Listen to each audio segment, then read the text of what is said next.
The Nintendo Switch has been an absolute juggernaut of a console ever since its launch in March of 2017. Being the successor to the failed Wii U, the Switch has kept Nintendo in business and has kept them relevant in the lives of gamers of all walks of life. We are nearly 7 years into the life of the Switch, and the console is still going strong with unusually high sales numbers for a console that old. As strong as the Nintendo Switch is going, however, its hardware is beginning to perform poorly with newer games, especially third-party titles. In general, fans including myself are asking for a successor, and the Switch is clearly reaching its end. With this in mind, my name is Smuckerson, and I want to talk about what I want out of the successor to the Nintendo Switch. Going forward in this video, I will simply call the successor to the Nintendo Switch the Nintendo Switch 2, as that is precisely what I want. A console that follows up on the original Switch and doesn't really have any added gimmicks, and thus essentially just keeps the idea of the hybrid console. Nintendo has been known to give their consoles gimmicks, and as we know, their gimmicks are very hit or miss and don't always age too well. The Wii U had a gamepad you could play your games on away from the TV, but you still had to be close to the console. The Wii had motion controls that managed to captivate a very casual audience for video games, but mobile games were eventually going to snatch up that market anyway. The 3DS had a 3D slider that I honestly never really used much, and so on and so forth. We get the gist here. The hybrid console concept, however, is not a gimmick at all, as it has a very practical use for many people and just makes sense to have as a feature in all Nintendo consoles going forward. Simply put, Nintendo discovered a bottomless goldmine with this concept and should never let go of it. It doesn't have to be any more complicated than that. In turn, with keeping the Nintendo Switch 2 more or less like the original Switch, it needs to be more powerful as well. As previously mentioned, the Switch is struggling to run a lot of third-party titles given the graphics card in the Switch was created way back in 2015. We need a beefier processor and a much newer graphics card this time around. Something that will essentially have no trouble running a lot of the latest third-party titles. If we look at the Wii, it had a lot of popularity but a significant lack of third-party support and mostly just shovelware on it. As a result, a lot of people owned Wiis, but they were mainly just collecting dust for a majority of the time. The Switch, however, has sold a lot, and I'd like to think that most Switch players actually get a lot of use out of it. We can primarily attest this to the hybrid console concept combined with decent power it had at the time of its launch. Essentially, if we don't get more power, we don't get more third-party support. And if we don't get more third-party support, our Switch 2s are going to be collecting a lot of dust and maybe will only get used for the occasional game that Nintendo develops.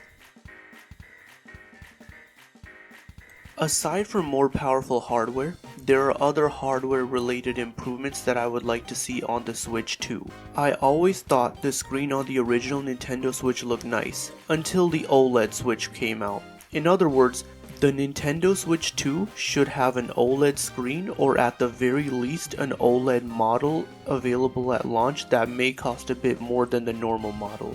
Another not so obvious hardware improvement would be a better dock for the Nintendo Switch for when you want to hook it up to the TV. I understand that the current dock is designed the way it is so that the Switch can charge while it is hooked up to a TV, but if there is a way to make it more portable, that would be great. Also, it would be nice to have a better video output, something like up to 2K if not 4K, given that the Switch 2 will likely have limited hardware in terms of power. There are, of course, also the obvious hardware improvements that are self-explanatory, such as better battery life, no Joy-Con drift, and more built-in storage, given that these games are likely going to have bigger file sizes.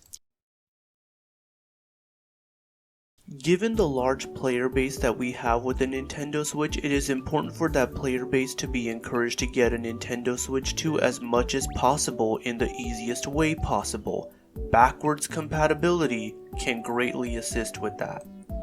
I understand why the Switch could not be backwards compatible with the Wii U, given the Wii U took discs and the Switch takes cartridges, along with the fact that the Wii U did not have much of a player base, so it wouldn't have benefited a whole lot of people. But this time, there is no excuse. I tolerated all the Wii U games that got ported to the Switch that I then had to buy a second time. I won't be tolerating that this time, however, and a lot of players will also be upset if they don't include backwards compatibility. Speaking of being able to play older games from a previous console on the Switch 2, I am wishfully thinking and hoping for some form of virtual console on the Switch 2. I understand that the Nintendo Switch Online has older games to play as part of the subscription, but that's the problem. It is a subscription, meaning that I do not own the games.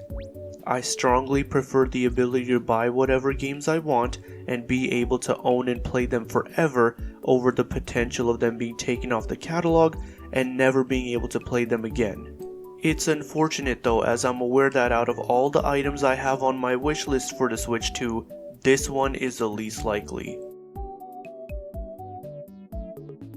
Staying on the topic of online, however, Nintendo needs to step up their game with online big time. It is appalling that the Switch Online is a paid service, yet we still don't have some form of voice chat built in. My friends and I hop on Discord on our phones every time we play online, which although I don't mind, it is still unacceptable. Also, it wouldn't hurt if we got better connection quality when playing. This is likely going to happen anyways, but I'd also like a bigger selection of games for the free games that we get, along with the online membership. One not so obvious item on my wish list is themes for the menu on the Switch 2. With the current Switch we can only choose black and white. It would be nice if we could get themes that show characters from our favorite games. They don't even necessarily have to be free, as I am more than willing to pay for them. I can't imagine this being too hard for them, given that the 3DS had themes that you could buy off of the eShop, and I made sure to buy a couple of them prior to the closure of that eShop. This one may not be as important as the other items on my wish list, but it makes all the difference to helping the Switch 2 be a more appealing console. Lastly, I would like for the Switch 2 to have a strong lineup of launch titles. Ideally, we get a Metroid Prime 4 and Mario Kart 9 on day 1, and then a brand new 3D Mario game in the launch year. Metroid Prime 4 has been in the works for a while, with Retro Studios starting development from scratch back in 2019, so I can see it being a title that launches on both the original Switch and the Switch 2. If the other two, however, are only on Nintendo Switch 2, then I can accept that. The key to early adoption to a console is always a strong launch lineup, so it's essential for Nintendo to have something for us at launch like this. And that is my wish list for what I want out of the Nintendo Switch 2. I have very high hopes for the console and hope it lives up to the hype. Let me know what you agree with, what you disagree with in the comments below, and don't forget to like. Thank you so much for watching.